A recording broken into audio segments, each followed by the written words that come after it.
만삭 7개월의 한 여자가 외딴 귤밭 한가운데 버려졌다. 전기도 돈도 곁에 아무도 없었다. 밤이면 낡은 농가 주위에서 들려오는 기이한 소리에 공포에 떨며 잠을 청해야 했다. 그녀는 혼자 아이를 낳고 어쩌면 이곳에서 모든 것을 포기하게 될지도 모른다고 생각했다. 하지만 어느 날 아침 낯선 남자가 나타났다. 그는 염소 2마리를 끌고 낡은 정이 하나만을 메고 있었다. 누구도 그가 어디서 왔는지 어떤 사람인지 알지 못했다. 다만 그 남자가 그녀의 운명을 완전히 바꾸어 놓았다는 것만은 분명했다. 파도처럼 펼쳐진 지푸른 귤나무들이 끝없이 이어진 제주도의 어느 언덕, 세상과 단절된 작은 농가 한 채가 있었다.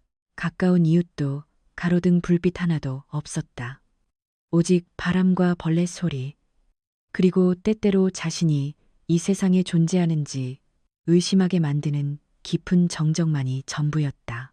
이세리는 그곳에서 3개월 넘게 살았다. 그녀는 문턱에 앉아 한 손으로는 배를 감싸고 다른 한 손으로는 마른 흙바닥을 짚었다. 배는 벌써 7개월이나 불러왔고 일어서거나 허리를 숙일 때마다 몸이 더는 자기 것이 아닌 것처럼 느껴졌다. 뱃속의 아이가 가끔 부드럽게 발길질을 하며 그녀가 완전히 혼자는 아니라고 알려주는 듯했지만 그 위안은 오래가지 않았다. 아가야, 너만 건강하다면 엄마는 어떤 고생도 괜찮아. 세리는 중얼거렸다. 너무 작은 목소리라 방금 말을 한 것인지 그저 생각만 한 것인지 자신도 확신할 수 없었다. 이 집은 그녀의 것이 아니었다. 몇 년 전 도시로 돈을 벌러 떠난 마을에 한 가족이 남겨두고 간 낡은 농가였다. 마을 사람들은 갈 곳 없는 세리의 처지를 보고 잠시 머물도록 허락해 주었다.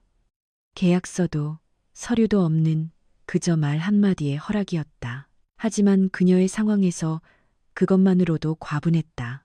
가장 가까운 집은 2km나 떨어져 있었다.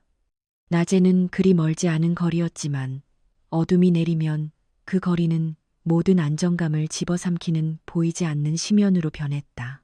그날 오후 날씨는 평소보다 후텁지근했다. 바람 한 점 불지 않았고 공기는 피부에 달라붙는 것처럼 끈적였다. 세리는 언덕 아래 개울에서 물 2통을 길어왔다. 전날 내린 비로 붉은 흙길은 미끄러웠다. 그녀는 조심스럽게 한 걸음 한 걸음 천천히 걸었다. 하지만 몸은 점점 무거워졌고 집에 거의 다다랐을 때였다. 갑자기 눈앞이 캄캄해지며 현기증이 덮쳐왔다. 안 돼, 안 돼. 세리는 균형을 잡으려 애썼지만 다리에 힘이 풀리며 주저앉고 말았다.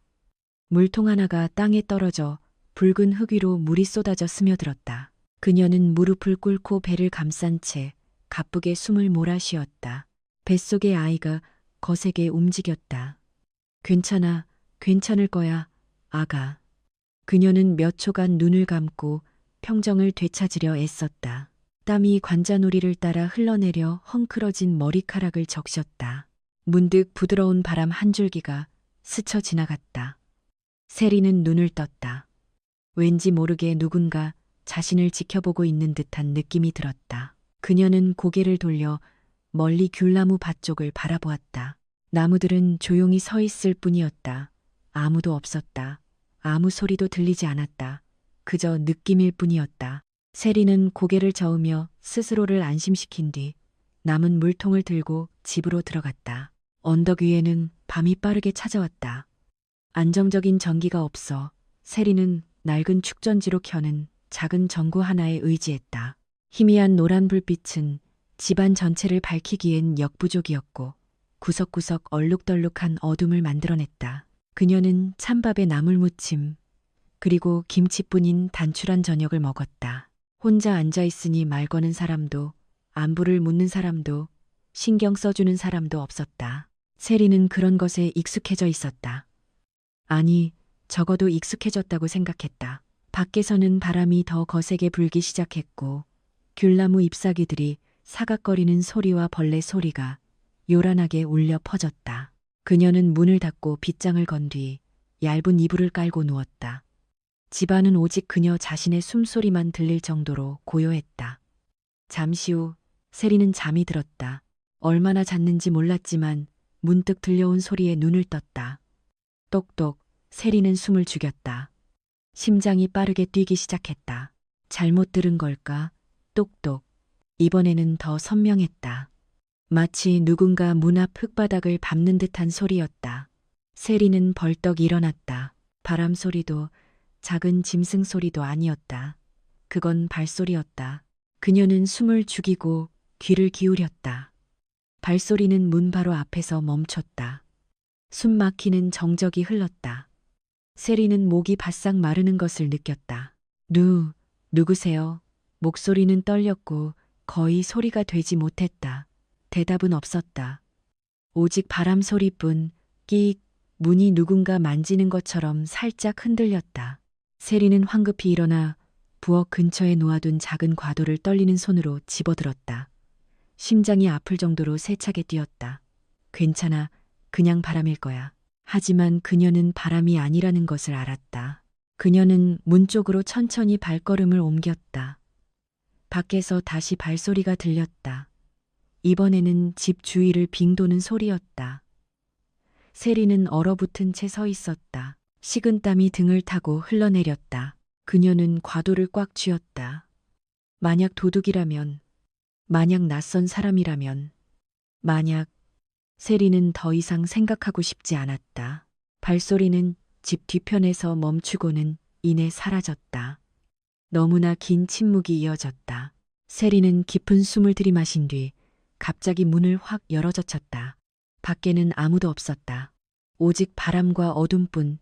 귤나무들이 사람 그림자처럼 검게 서 있었다. 세리는 한 걸음 밖으로 나섰다. 아무도 없어요? 대답은 없었다. 그녀는 주위를 둘러보았다. 뚜렷한 발자국도 불빛도 다른 어떤 소리도 없었다. 방금 전까지 누군가 아주 가까이 있었다는 느낌만 생생했다. 세리는 뒷걸음질 쳐 집으로 들어가 문을 세게 닫고 빗장을 걸었다. 그녀는 문에 등을 기댄 채 가쁘게 숨을 몰아쉬었다. 착각이었을 거야. 하지만 마음속 깊은 곳에서는 착각이 아니라는 것을 알고 있었다. 그날 밤 세리는 다시 잠들지 못했다. 그녀는 벽에 기댄 채 과도를 품에 안고 앉아 있었다. 작은 소리에도 온몸이 움찔거렸다. 시간은 끔찍할 정도로 더디게 흘렀다. 동이 트기 시작해 문틈으로 첫 햇살이 스며들고 나서야 세리는 겨우 자리에서 일어났다. 그녀는 문을 열었다. 아침 공기는 서늘했고 모든 것이 어젯밤의 일은 없었던 것처럼 평온해 보였다. 세리는 밖으로 나와 주위를 둘러보다가 집으로 이어지는 흙길을 보고 그대로 멈춰섰다. 그녀의 것이 아닌 아주 선명한 새 발자국이 찍혀 있었다. 심장이 쿵쾅거렸다. 바로 그때였다. 붉은 흙길 저편에서 한 남자가 나타났다. 그는 천천히 걸어오고 있었다. 염소 2마리를 끌고 어깨에는 낡은 데키를 메고 있었다. 아침 햇살이 그의 햇볕에 그을린 얼굴과 약간 긴 머리카락, 그리고 이상할 정도로 평온한 눈빛을 비추었다. 그는 세리에게서 몇 미터 떨어진 곳에 멈춰 섰다. 두 사람은 몇 초간 말없이 서로를 바라보았다. 이윽고 남자가 입을 열었다. 목소리는 낮고 차분했다. 혼자 계세요? 세리는 손을 꽉 쥐었다. 누구시죠? 남자는 어깨를 으쓱했다. 강민준입니다. 지나가던 길인데 이 근처에 밭이 있다고 들었습니다. 그는 주위를 둘러보며 집과 울타리, 그리고 귤밭을 살폈다. 일할 사람이 필요하십니까? 세리는 바로 대답하지 않았다. 머릿속에는 어젯밤의 기억이 떠올랐다. 발소리, 흔들리던 문, 그리고 저 밖의 발자국. 그녀는 민준을 똑바로 쳐다보며 느리지만 분명한 목소리로 물었다. 어젯밤 여기 있었나요? 민준은 아주 잠시, 찰나의 순간 멈칫했다. 세리는 그것을 놓치지 않았다. 그는 즉시 대답하지 않았다. 바람이 불어 귤나무 잎들이 사각거렸다. 염소 2마리가 작게 울었다. 민주는 그녀를 보았다. 시선을 피하지 않았다. 아니요. 짧고 단호한 한마디였다. 평온했고 어떤 설명도 덧붙이지 않았다. 세리는 그를 몇 초 더 바라보았다. 믿어야 할지 말아야 할지 알 수 없었다. 하지만 한 가지는 분명했다. 그가 진실을 말했든 아니든 이 순간부터 그녀의 삶은 이전과 같지 않을 것이라는 것을. 세리는 여전히 문 앞에 못 박힌 듯 서 있었다. 무의식 중에 옷자락을 꽉 쥐고 있었다. 아침 햇살은 조금 더 높이 솟아 귤나무 잎사귀 사이로 비스듬히 쏟아지며 땅 위에 얼룩덜룩한 빛의 무늬를 만들었다.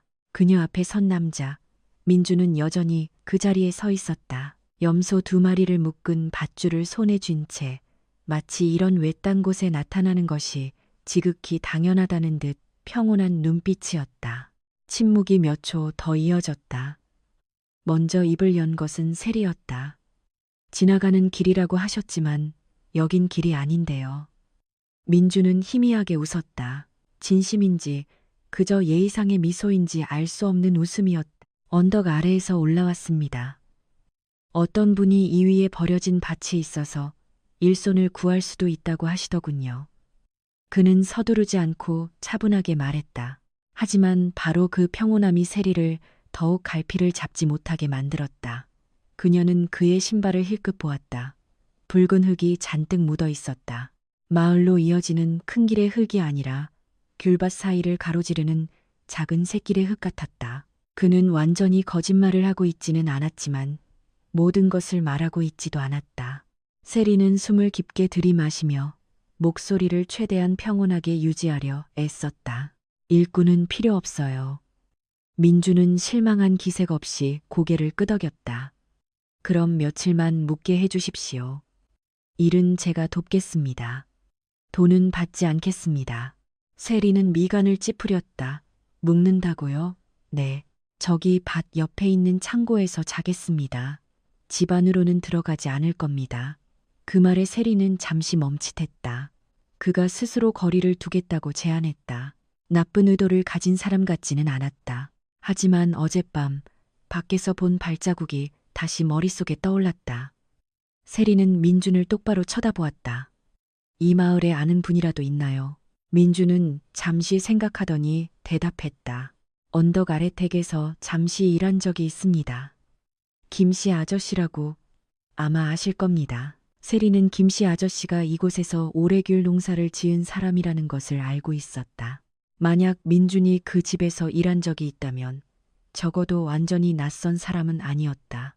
경계심이 조금, 아주 조금 누그러졌다. 세리는 자신의 배를 내려다보았다.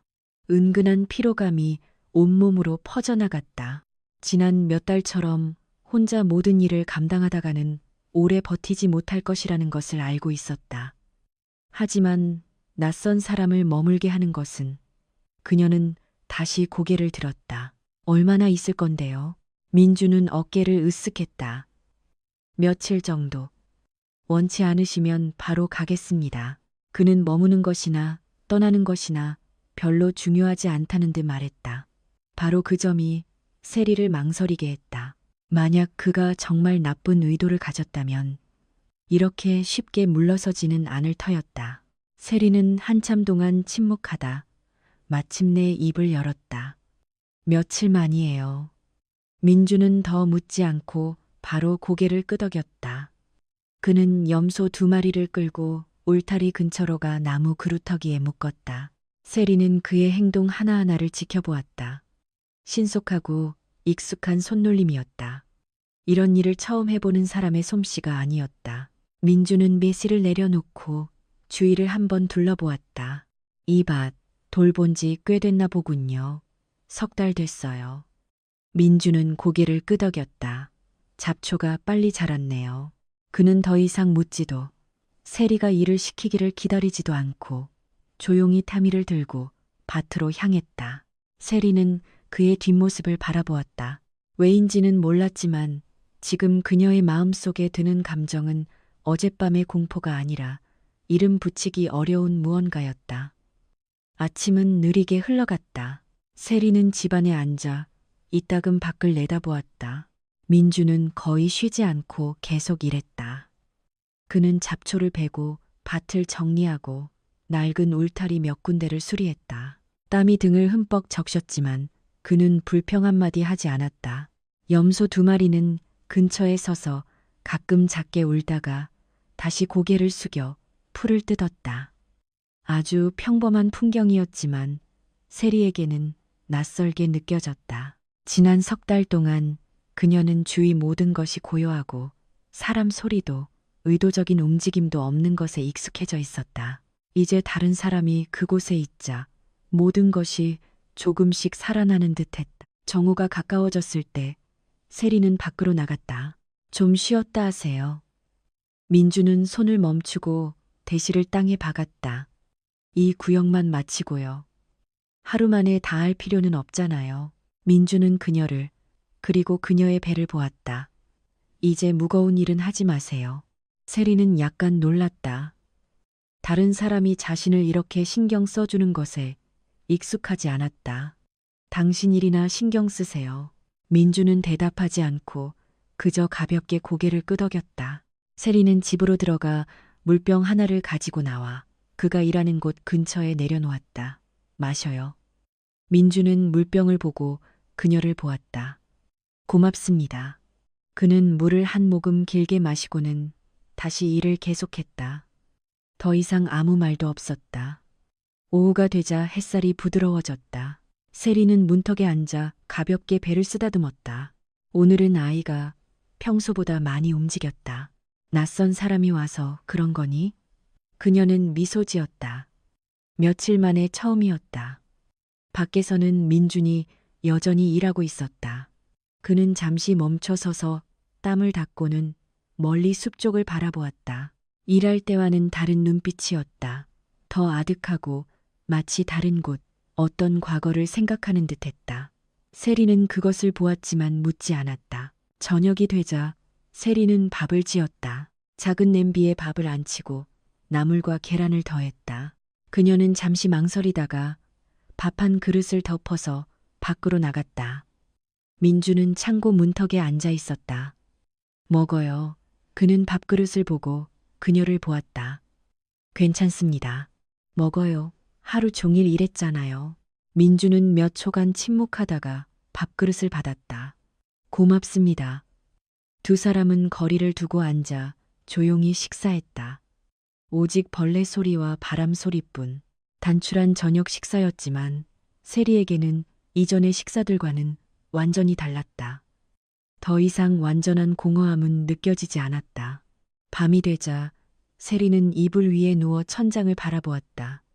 바로 잠들지 않았다. 일부는 습관 때문이었고 일부는 오늘 밤 무슨 일이 일어날지 보고 싶었기 때문이었다. 밖에서는 바람이 부드럽게 불고 발소리는 들리지 않았다. 이상한 소리도 없었다. 모든 것이 고요했다. 세리는 눈을 감았다. 잠시 후 그녀는 다시 눈을 떴다. 무언가 들렸다. 아주 희미하게 마치 누군가 흙 위를 걷는 듯한 소리였다. 심장이 빠르게 뛰었다. 그녀는 벌떡 일어났다.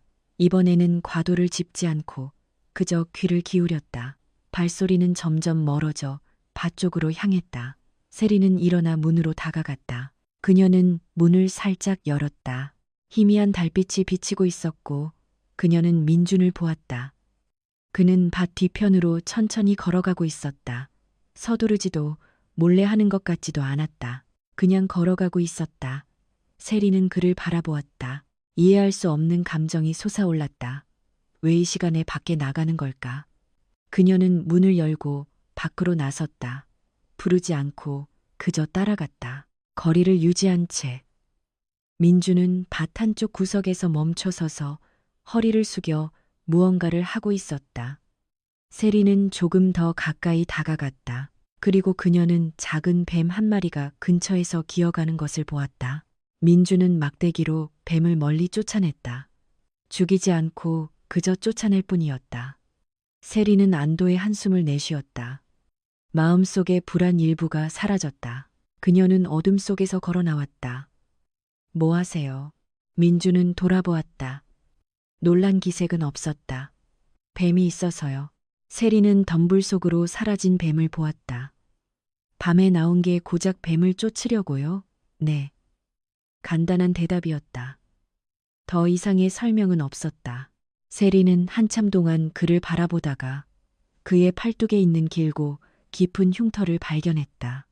작은 상처 같지 않았다. 그녀는 그것을 가리켰다. 이건 뭐예요? 민주는 자신의 팔을 내려다보고는 소매를 내렸다. 옛날 일입니다. 그는 잠시, 아주 잠시 침묵하다가 말했다. 사고였어요. 세리는 더 묻지 않았지만 그것이 완전한 대답이 아니라는 것을 알았다. 두 사람은 달빛 아래 그렇게 서 있었다. 더 이상 아무 말도 하지 않았다.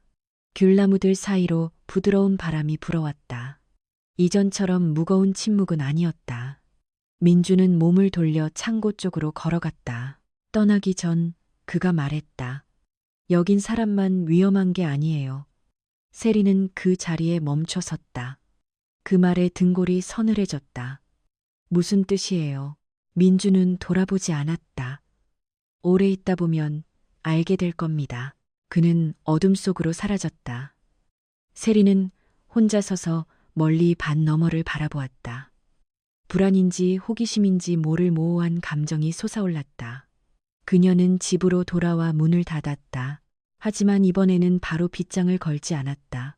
그녀는 한참 동안 밖을 바라보다가 조용히 문을 닫았다. 그날 밤 세리는 잠이 들었지만 이전처럼 공포에 가득 찬 잠은 아니었다. 처음으로 그녀는 저 밖이 단지 어둠만이 아니라 깨어있는 누군가가 있다는 것을 알았기 때문이었다. 다음 날 아침, 세리는 햇살이 문틈으로 스며들어 마룻바닥에 긴 빗줄기를 만들 때 잠에서 깼다. 언제 잠들었는지 기억나지 않았다. 다만 어젯밤의 잠은 이전처럼 무서운 소리에 깨지 않았다는 것만 알았다. 낯선 기분이었다. 완전히 안전한 것은 아니었지만 더는 상시적인 공포도 아니었다. 그녀는 천천히 몸을 일으켜 배를 가볍게 쓰다듬었다. 아이가 부드럽게 움직이며 화답하는 듯했다. 잘 잤니, 아가? 세리가 잠긴 목소리로 속삭였다. 밖으로 나가자 아침 공기가 시원했다. 귤나무 잎사귀에는 아직 이슬이 맺혀 햇빛 아래 반짝였다.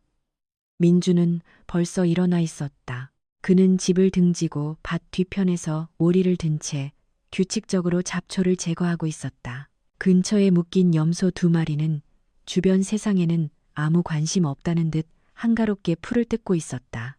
세리는 문턱에 서서 한참 동안 그를 바라보았다. 어젯밤의 일이 떠올랐다. 발소리, 흔들리던 문, 그리고 밤중에 밭으로 나가 뱀을 쫓아내던 민준의 모습. 마음 한구석이 누그러졌지만 완전히는 아니었다. 그녀는 천천히 그에게 다가갔다. 민주는 소리를 듣고 돌아보았다. 일어나셨어요? 네. 세리는 그에게서 몇 걸음 떨어진 곳에 섰다. 이렇게 일찍 일어나셨어요? 습관입니다. 그는 간단하게 대답하고는 다시 일에 몰두했다. 세리는 더 이상 말하지 않았다. 그녀는 밭 주위를 둘러보았다.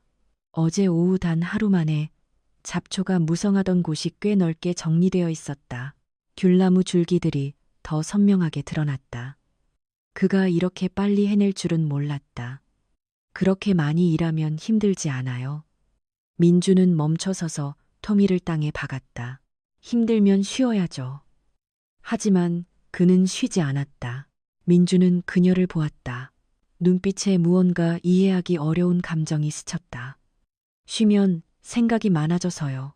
세리는 침묵했다. 그 말은 그냥 흘려듣는 말이 아니었다. 너무나 여러 번 반복된 어떤 사실처럼 들렸다. 그녀는 더 묻지 않았다. 점심이 되자 햇볕이 점점 뜨거워졌다. 세리는 민준에게 물을 가져다 주었다. 그는 물병을 받아들고 길게 한 모금 마셨다. 고맙습니다. 세리는 근처 바위에 앉았다. 그녀는 그를 한참 보다가 물었다. 언덕 아래에서 일했다고 하셨는데 얼마나 하셨어요? 몇 주 정도요. 민주는 땀을 닦으며 그녀를 보지 않고 대답했다. 여러 곳을 다니셨나 봐요. 네. 어디를요? 그는 침묵했다. 세리는 기다렸다. 잠시 후 그가 말했다. 일이 있는 곳이면 어디든요. 명확하지도 구체적이지도 않았다. 세리는 그녀가 그의 과거에 대해 물을 때마다 그가 피한다는 것을 알아차렸다. 그녀는 그의 손을 보았다. 어제 본 흉터가 여전히 그곳에 있었다. 손목에서 팔꿈치 근처까지 길고 깊게 이어져 있었다. 보통의 사고로 생긴 상처 같지 않았다. 그거 사고 아니죠? 민주는 멈칫했다. 이번에는 어제보다 더 분명했다. 그는 바로 고개를 돌리지도 대답하지도 않았다. 세리는 그를 똑바로 쳐다보았다. 다 말할 필요는 없어요. 하지만 최소한 거짓말은 하지 마세요. 침묵이 흘렀다. 바람이 밭을 스치며 귤나무 잎들이 사각거렸다. 민주는 한숨을 내쉬었다. 사고 아닙니다. 세리는 놀라지 않았다. 그럼 뭐예요? 그는 땅을 내려다 보았다. 싸우다가요. 세리는 살짝 미간을 찌푸렸다. 싸웠다고요? 민주는 가볍게 고개를 끄덕였다. 오래전 일입니다. 왜냐고 묻지는 않았다. 세리는 더 이상 묻지 않았다. 그녀는 사람이 말할 준비가 되지 않았을 때 더 묻는 것은 소용없다는 것을 깨달았다. 오후는 평화롭게 지나갔다. 세리는 집에서 나무를 다듬으며 저녁을 준비했다. 민주는 여전히 밭에서 일했다. 아무도 서로를 방해하지 않았다. 하지만 상대방의 존재는 항상 그곳에 있었다. 조용하지만 분명한 존재감이었다. 저녁이 되어 날이 선선해졌다. 세리는 밥을 가지고 나갔다. 오늘은 간단한 국도 하나 끓였다. 그녀는 밥그릇을 내려놓으며 말했다. 먹어요. 민주는 고개를 끄덕였다. 두 사람은 어젯밤처럼 식사를 했다. 하지만 이번에는 세리가 먼저 말을 꺼냈다. 가족 있으세요? 민주는 멈췄다. 손에 쥔 젓가락이 공중에서 잠시 멈칫했다. 세리는 그가 대답하지 않을 거라고 생각했지만 이내 그가 입을 열었다. 있었어요. 세리는 고개를 들었다. 어디에요? 광주에요. 아내와 아이도요? 민주는 고개를 끄덕였다. 더는 말하지 않았다. 세리는 잠시 기다렸지만 그가 말을 이었다. 예전에는요. 단 두 마디였지만 세리는 그 의미를 이해할 수 있었다. 지금은요. 민주는 젓가락을 내려놓고 밭 너머를 바라보았다. 없습니다. 세리는 왜냐고 묻지 않았다. 그녀는 그의 눈빛을 보았다. 그곳에는 아주 익숙한 무언가가 있었다. 그녀 자신이 거의 보았던 것, 물질적인 결핍이 아니라 되찾을 수 없는 중요한 무언가를 잃어버린 공허함.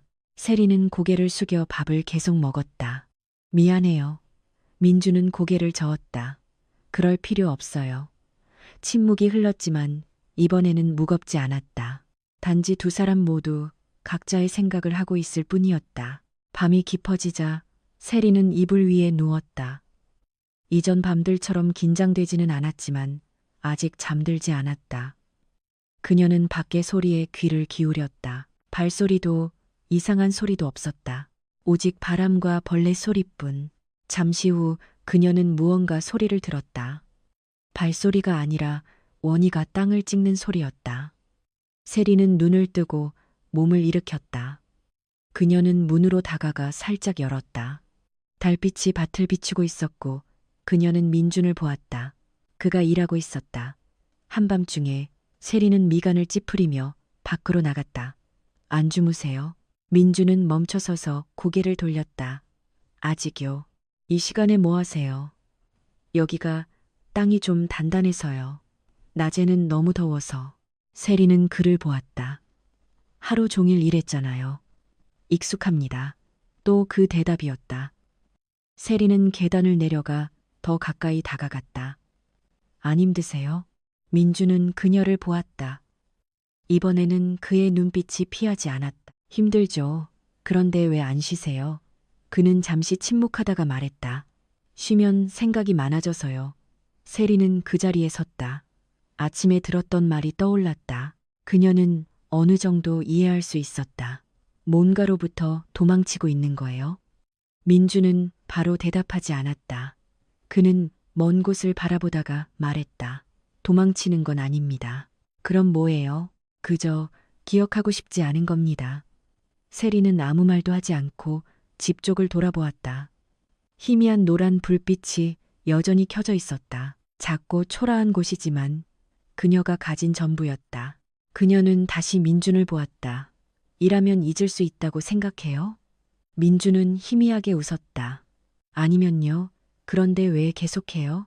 그는 그녀를 보았다. 적어도 일하는 동안은 생각하지 않아도 되니까요. 세리는 가볍게 고개를 끄덕였다. 그 기분을 너무나 잘 알았다. 두 사람은 한밤중에 그렇게 서 있었다. 아무 말도 하지 않았지만 이전처럼 멀게 느껴지지는 않았다. 세리는 그의 손을 보았다. 달빛 아래 흉터가 다시 드러났다. 그녀는 문득 물었다. 돌아간 적 있어요. 민주는 미간을 찌푸렸다. 가족에게요. 아주 긴 침묵이 흐른 뒤 그가 고개를 저었다. 아니요. 왜요? 민주는 그녀를 보았다. 이번에는 그의 눈빛이 이전처럼 평온하지 않고 무언가 무거운 것이 담겨 있었다. 더 이상 내가 속하지 않는 곳도 있으니까요. 세리는 고개를 숙였다. 그 말은 그녀의 마음에 와 닿았다. 그녀도 마찬가지였다.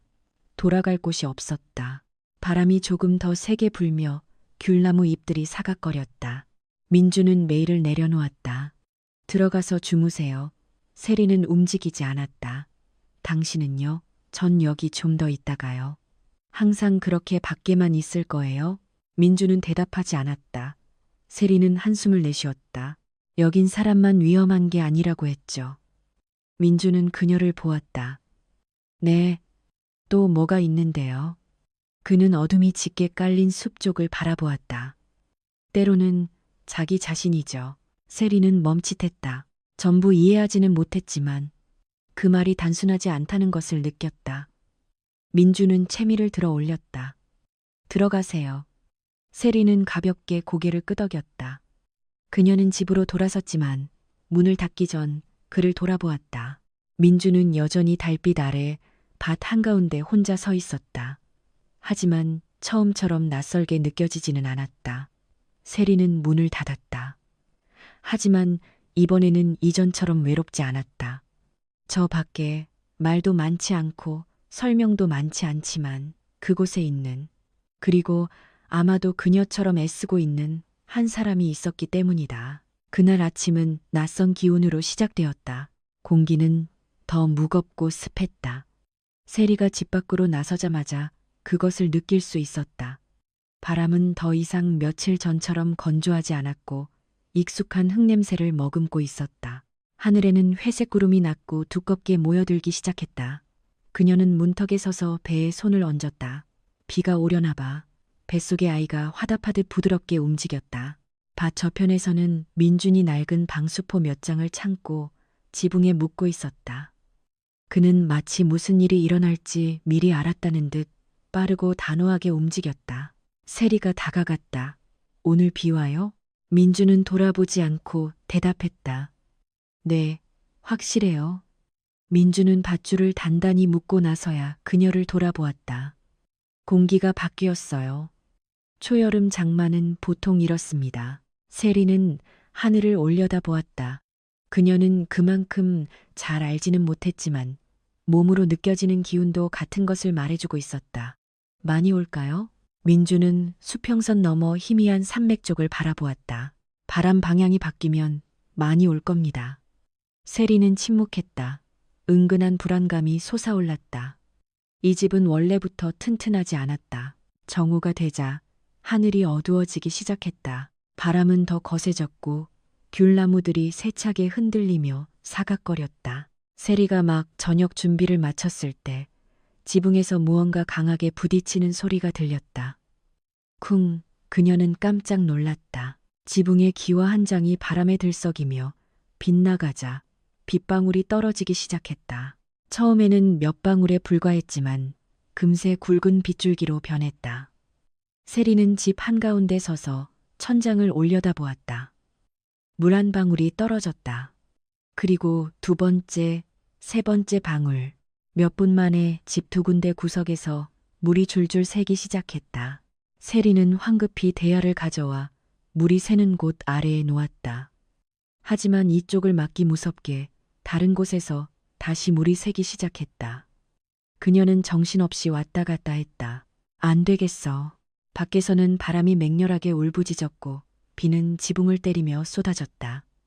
갑자기 문이 활짝 열리고 흠뻑 젖은 민준이 뛰어들어왔다. 안쪽 구석으로 가 있어요. 그가 빗소리를 뚫고 외쳤다. 세리는 멍하니 서 있었다. 집이세요. 알아요. 민주는 지붕을 한번 쳐다보고는 재빨리 밖으로 뛰쳐나갔다. 세리가 무어라 말할 틈도 없이 그는 하얀 빛 속으로 사라졌다. 어디 가요? 대답은 없었다. 오직 빗소리뿐. 세리는 그 자리에 서서 심장이 쿵쾅거렸다. 그녀는 문 밖을 내다보았다. 비가 너무 많이 오고 바람이 너무 세서 밖이 제대로 보이지 않았다. 지붕 위에 희미한 사람의 형체만 보였다. 민준, 그가 지붕 위로 올라가고 있었다.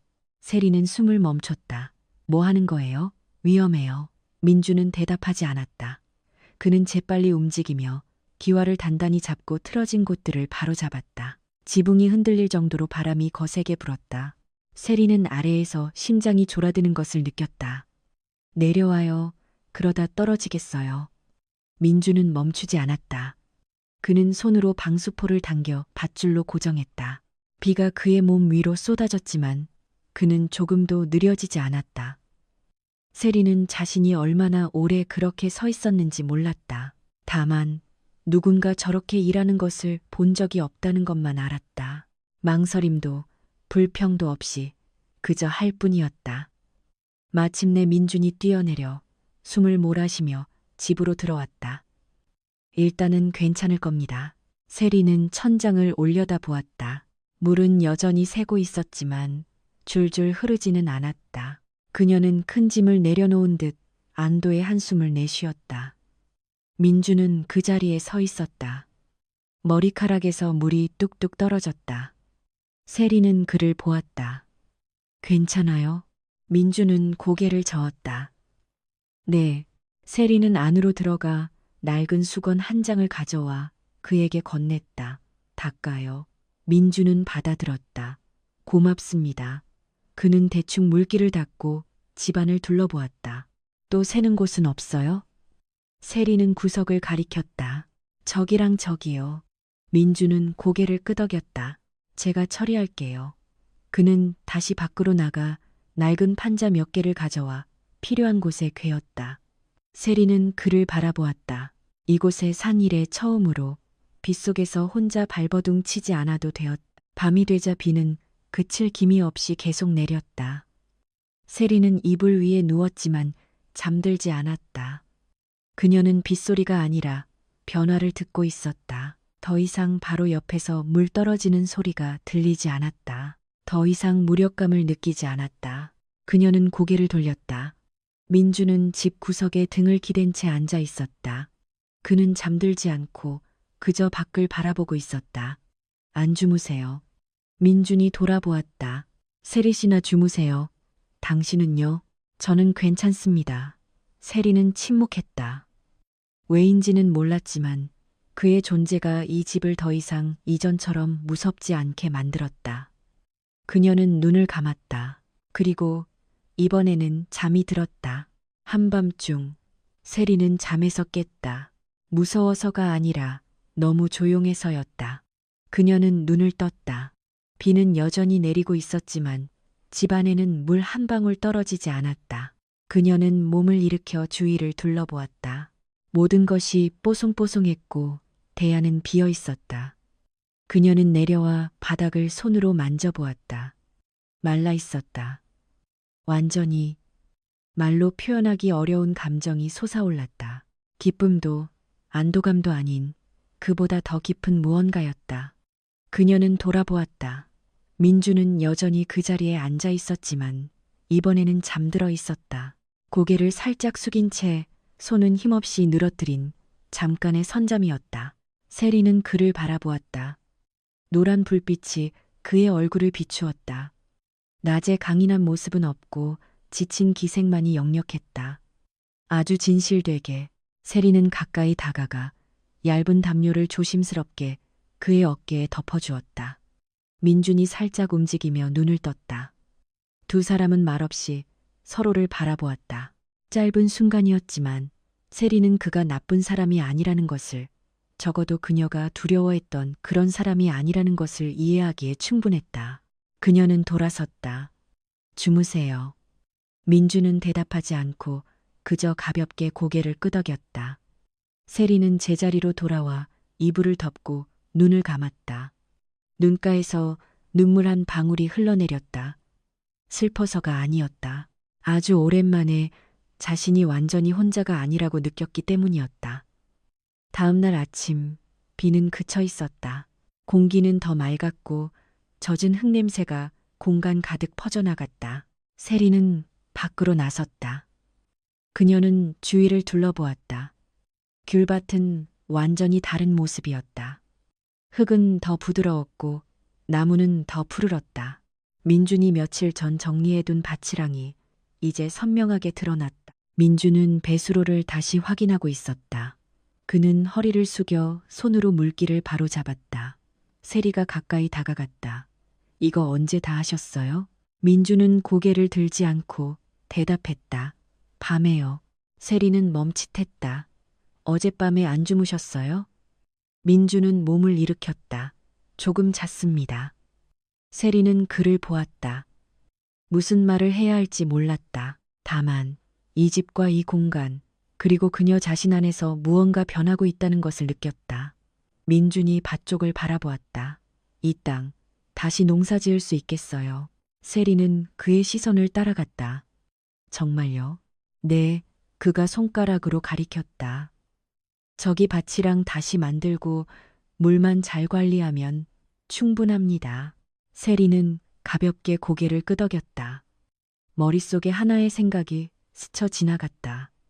막연하지만 실제 않은 미래. 그녀는 자신의 배를 내려다보고 다시 집을 보았다. 더 이상 임시 거처처럼, 더 이상 무서운 곳처럼 보이지 않았다. 그저 머물 수 있는 곳이었다. 그날 오후 해가 기울기 시작할 때 세리는 문턱에 앉아 밭을 바라보았다. 민주는 염소 2마리의 밧줄을 다시 묶어주고 있었다. 햇살이 그의 등을 비추었다. 모든 것이 이상할 정도로 평화로웠다. 세리는 거의 속삭이듯 작게 말했다. 어쩌면 괜찮을지도 몰라. 부드러운 바람이 귤나무들 사이를 스쳐 지나갔다. 그리고 처음으로 이 언덕은 더 이상 살아남기 위한 곳이 아니라 살아가기 위한 곳처럼 느껴지기 시작했다. 초여름 장마가 지나간 뒤 언덕은 마치 새 옷을 갈아입은 듯했다. 흙은 더 부드러워졌고 붉은색이 선명해졌다. 메마르던 귤나무들은 마치 다시 살아난 듯 잎이 더 푸르고 팽팽해졌다. 공기도 부드러워져 젖은 흙과 새로운 풀 내음을 머금고 있었다. 세리는 문턱에 서서 깊은 숨을 들이마셨다. 그녀는 이곳이 이렇게 아름다울 수 있다고 생각해 본 적이 없었다. 더 예뻐졌네요. 뒤에서 민준의 목소리가 들렸다. 세리는 돌아보며 가볍게 고개를 끄덕였다. 네, 완전히 달라 보여요. 민준이 작은 삽을 들고 밖으로 나왔다. 비 온 뒤라 흙이 부드러워졌어요. 지금 서두르면 다른 작물도 좀 심을 수 있을 겁니다. 세리는 밭을 내다보았다. 잡초가 제거된 땅 한 부분이 깨끗하게 정리되어 밭이랑이 햇빛 아래 선명하게 드러났다. 우리가 할 수 있을까요? 민주는 그녀를 보았다. 할 수 있어요. 간단한 대답이었지만 왠지 모르게 세리는 그 말을 믿게 되었다.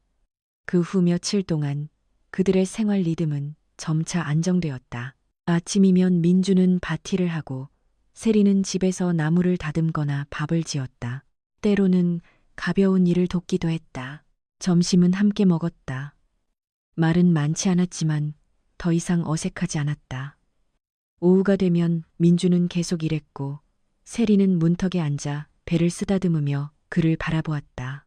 평온하고 단순했지만 사람으로 하여금 뒤에 남겨둔 것들을 잊게 하기에 충분했다. 적어도 잠시 동안은, 어느 날 오후까지는 그랬다. 세리가 마당에서 채소를 씻고 있을 때 멀리서 오토바이 소리가 들렸다. 그녀는 고개를 들었다. 익숙하지 않은 소리였다. 마을 사람의 것이 아니었다. 오토바이는 밭으로 들어오는 길목에 멈춰섰다. 중년 남성 한 명이 내렸다.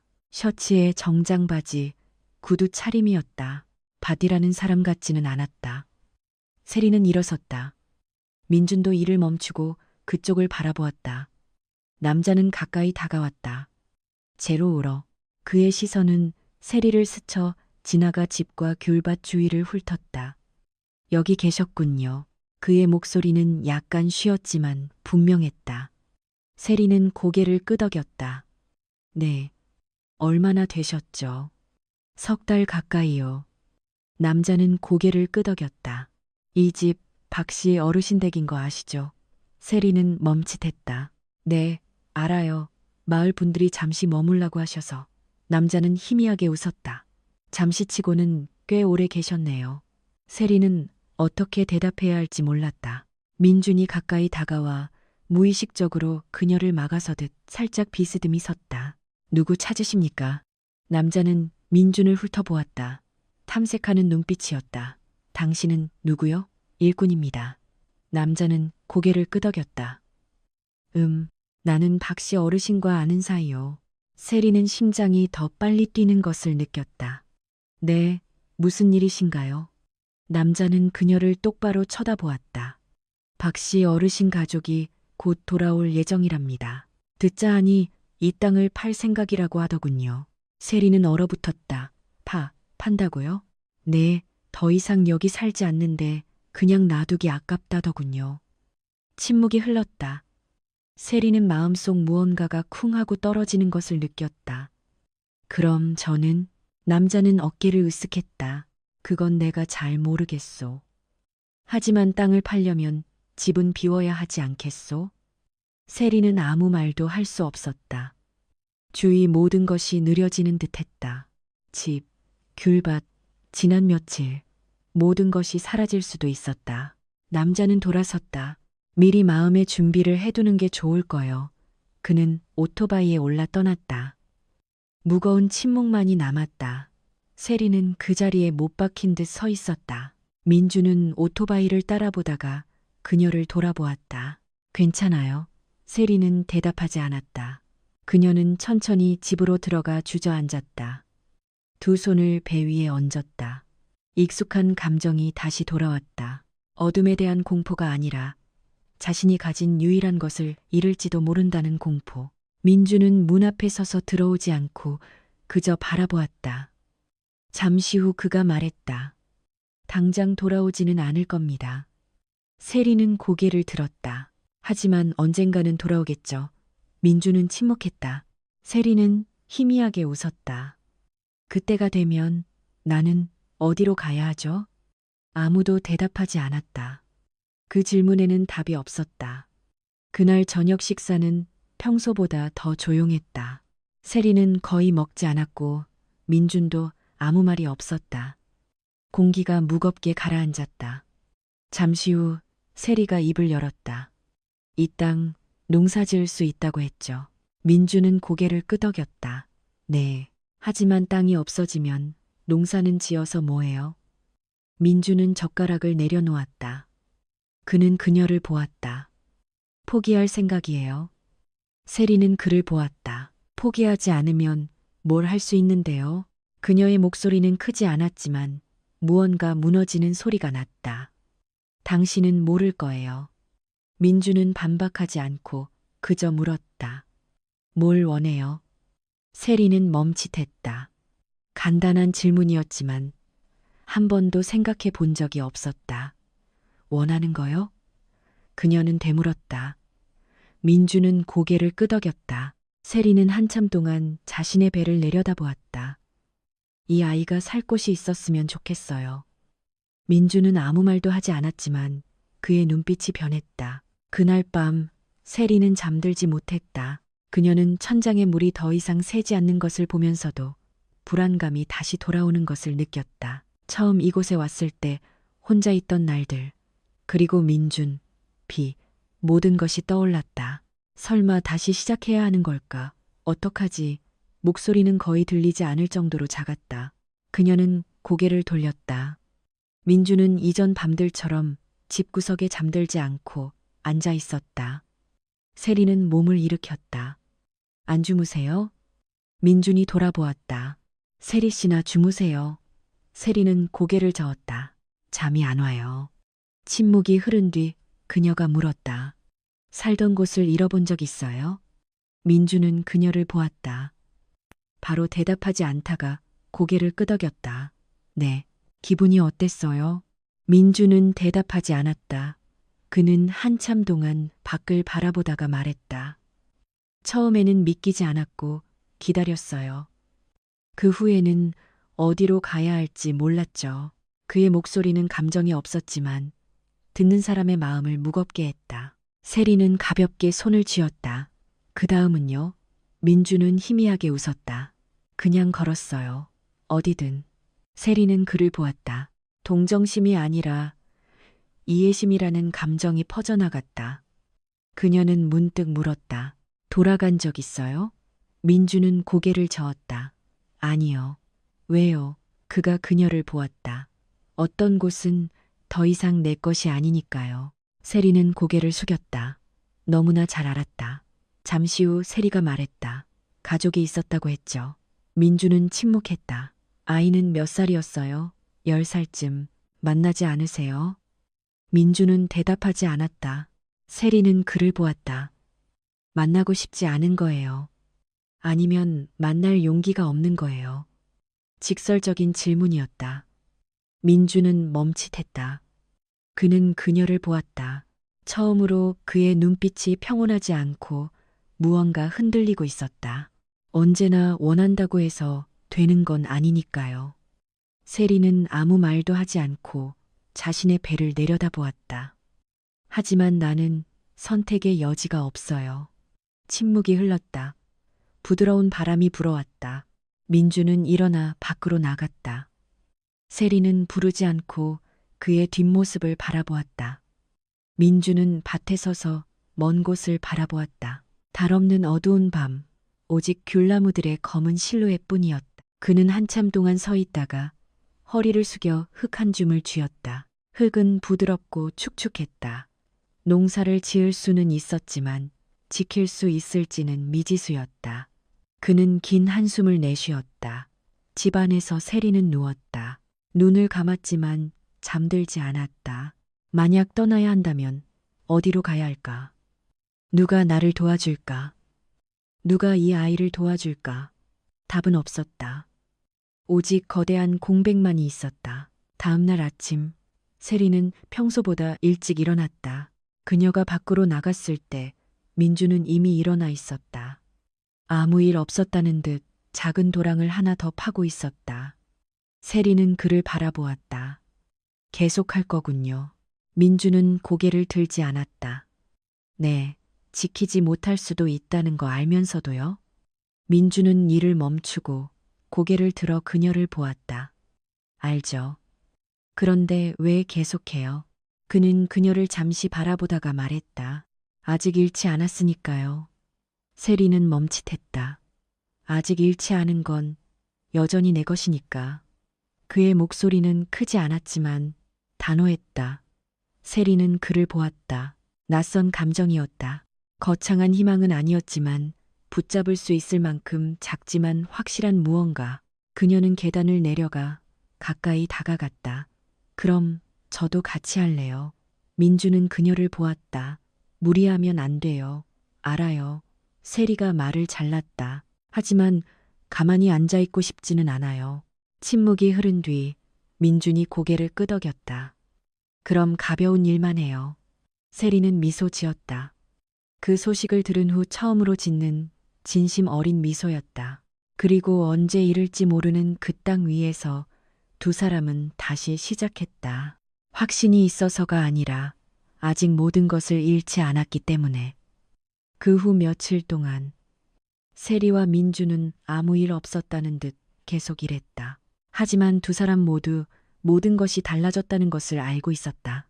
땅에 대한 소식은 마치 그림자처럼 그들의 모든 행동을 조용히 따라다녔다. 다시 언급하지는 않았지만 그것은 여전히 그곳에 있었고 언젠가 현실이 될 날을 기다리고 있었다. 아침이면 세리는 집 앞 현관에 앉아 천천히 나무를 다듬었다.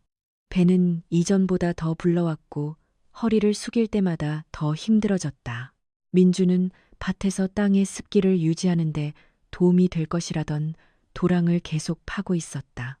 아무도 그날의 일을 다시 꺼내지 않았지만 침묵은 이전처럼 편안하지 않았다.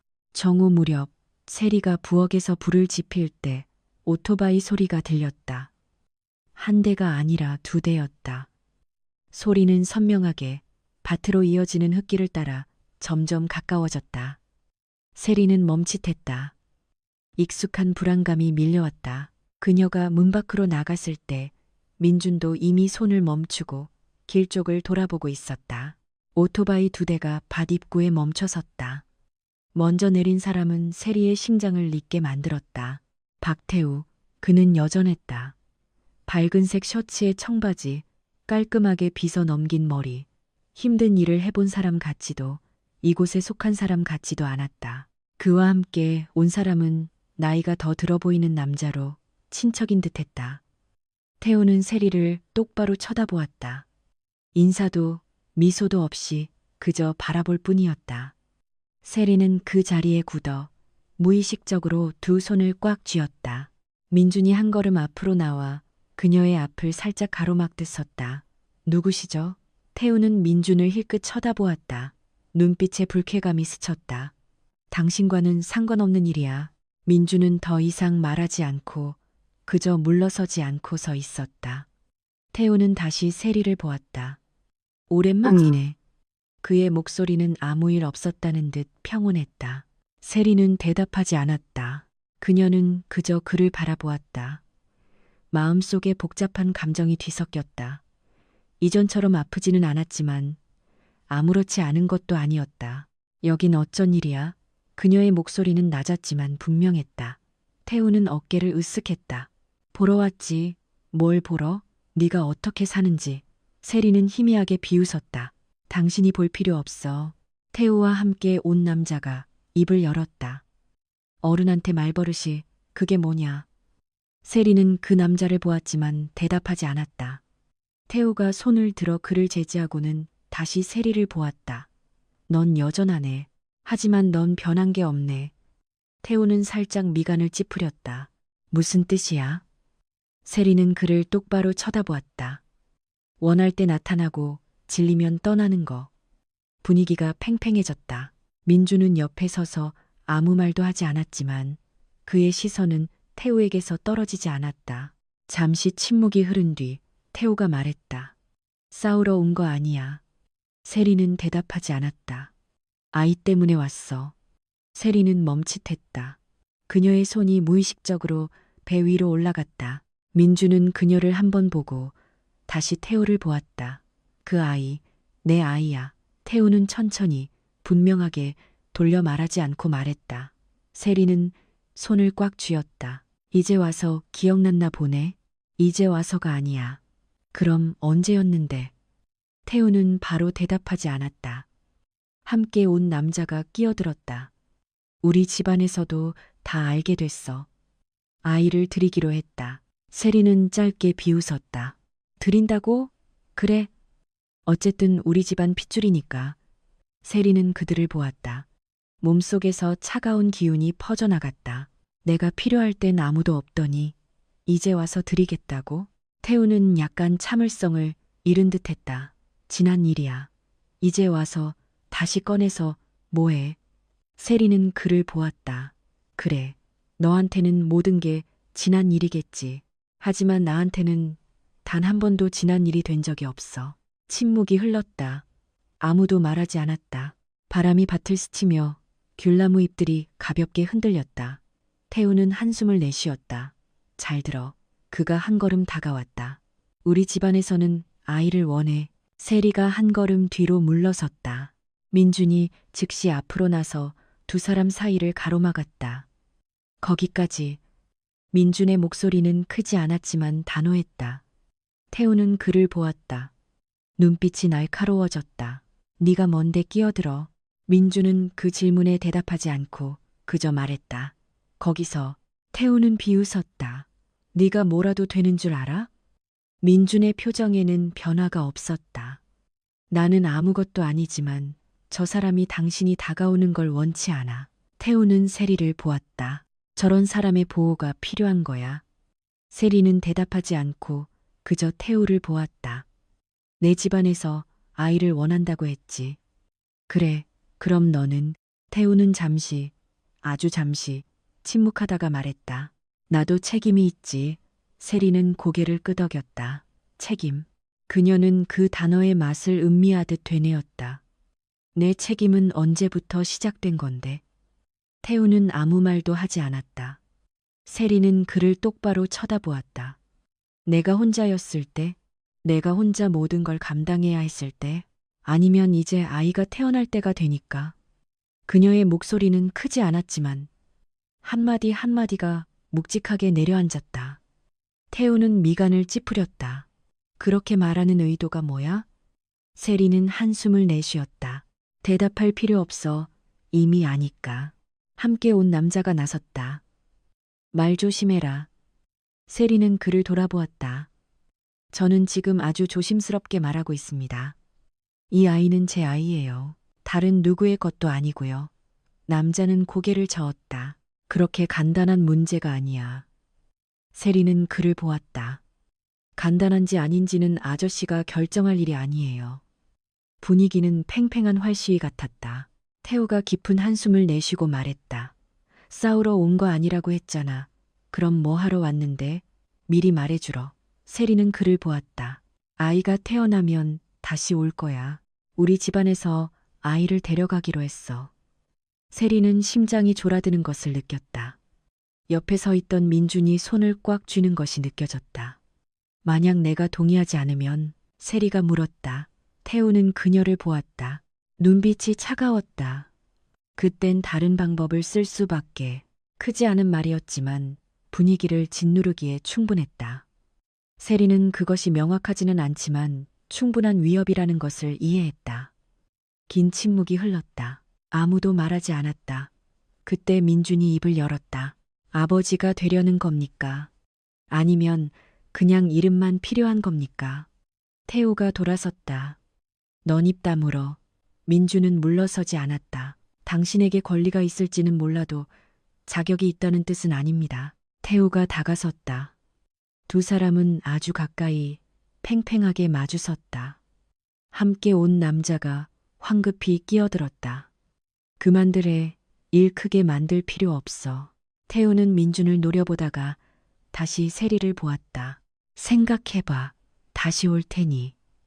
그는 돌아서서 오토바이에 올라탔다.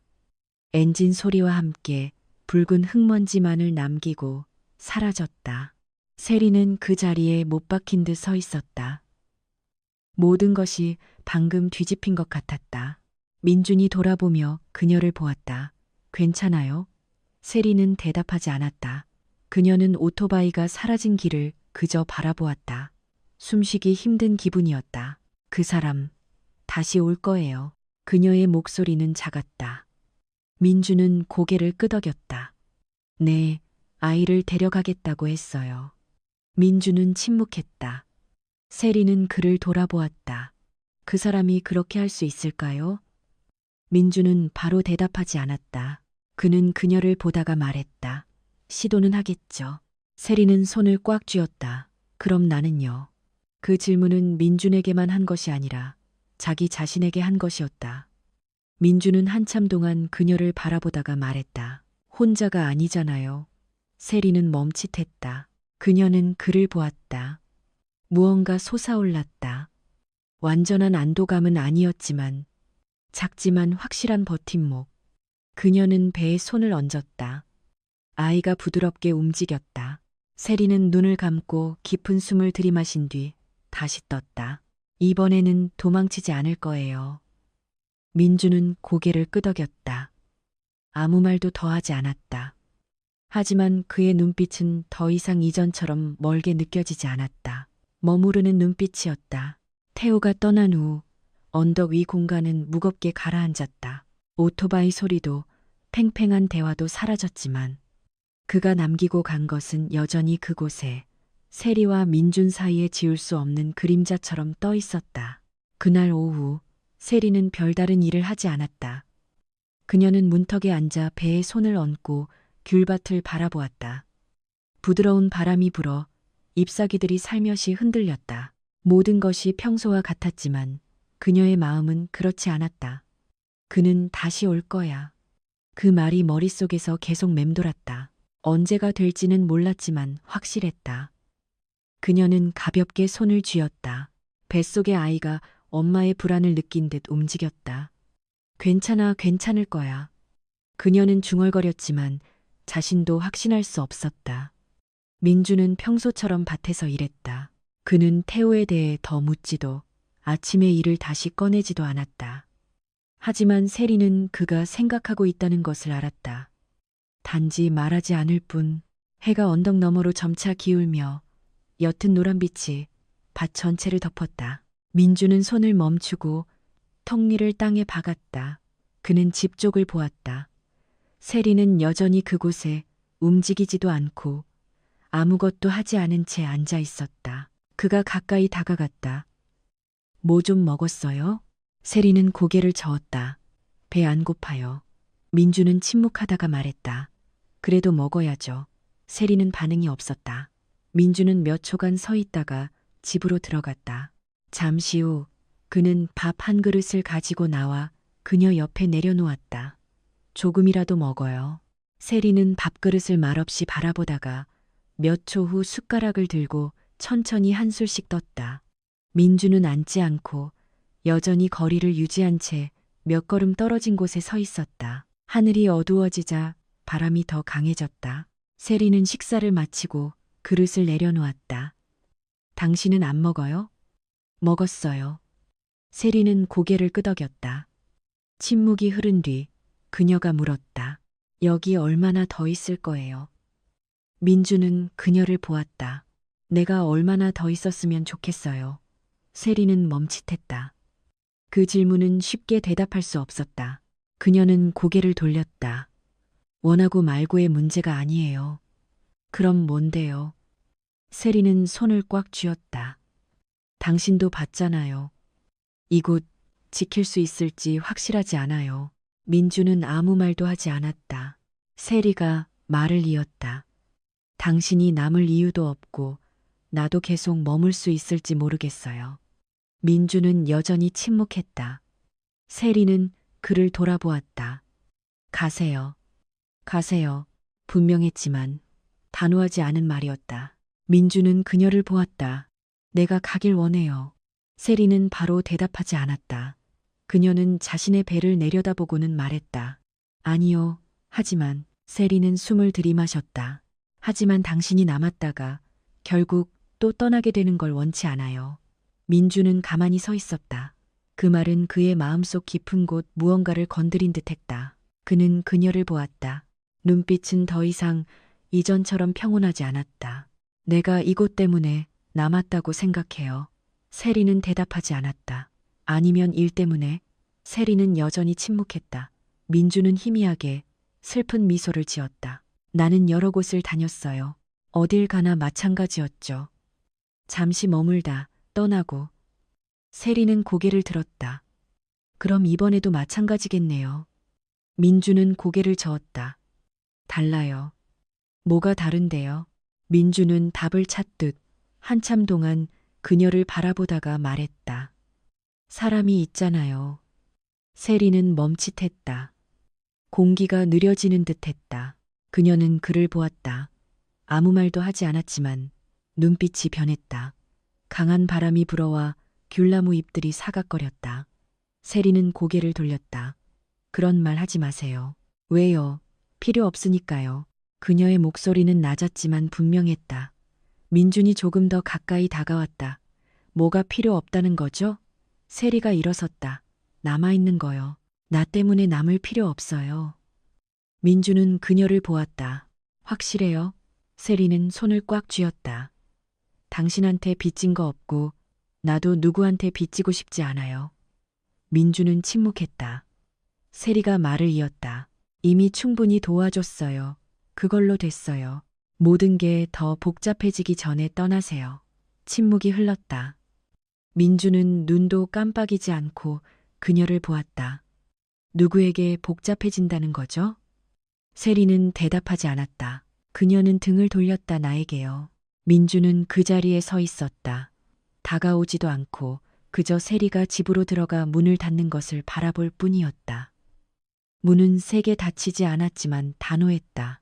밤이 되자 공간은 다시 조용해졌지만 이번에는 평온하지 않았다. 세리는 집 안에 앉아 있었다.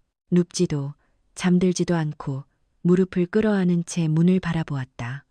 그녀는 민준이 여전히 밖에 있다는 것을 알았지만 그가 무엇을 하고 있는지, 무슨 생각을 하는지는 알 수 없었다. 그녀는 눈을 감았다. 눈물 한 방울이 흘러내렸다. 그가 가길 원하는 게 아니야. 하지만 그녀는 말을 잇지 못했다. 자신도 몰랐기 때문이다. 밖에서 민주는 밭에 서 있었다. 아무것도 하지 않고 그저 어둠 속 먼 곳을 바라볼 뿐이었다. 바람이 더 강하게 불며 차가운 기운을 실어왔다. 그는 손을 꽉 쥐었다. 떠나야 할 때, 남겨두고 가야 할 때, 머물러서는 안 될 때마다 느꼈던 익숙한 감정. 안 돼. 그는 중얼거렸다. 다시는 이런 일이 일어나게 해서는 안 돼. 그는 고개를 돌려 집을 보았다. 불빛이 여전히 켜져 있었다. 어둠 속 작은 빛 한 점. 그는 한참 동안 바라보다가 몸을 돌려 창고로 향했다. 많지 않은 짐, 단출한 몇 가지가 든 가방을 집어들었다. 그는 잠시 멈칫하다가 발걸음을 옮겼다. 집 안에서 세리는 소리를 들었다. 그녀는 눈을 뜨고 심장이 빠르게 뛰었다. 그녀는 일어나 문으로 다가가 열었다. 민준이 가방을 메고 등을 보인 채 걸어가고 있었다. 세리는 멈칫했다. 정말 가는 거예요? 민준은 멈춰섰다. 돌아보지 않았다. 네, 짧은 한마디. 세리는 손을 꽉 쥐었다. 그렇게 말 한마디 없이 가버리는 거예요? 네. 세리는 목이 메는 것을 느꼈다. 아무 말도 안 하고요. 민주는 침묵하다가 말했다. 괜찮을 거예요. 세리는 아주 희미하게 비웃었다. 그렇게 생각해요? 민주는 대답하지 않았다. 세리가 밖으로 나섰다. 당신이 가면 나는 또 혼자예요. 민준이 돌아섰다. 그날 밤 처음으로 그의 눈빛이 피하지 않았다. 혼자였던 적 있잖아요. 세리는 고개를 끄덕였다. 네. 하지만 더는 싫어요. 침묵이 흘렀다. 바람이 세차게 불었다. 세리는 그를 보았다. 내가 가라고 한 게 정말 가길 원해서라고 생각해요. 민주는 말이 없었다. 세리가 가까이 다가갔다. 당신은 아무것도 몰라요.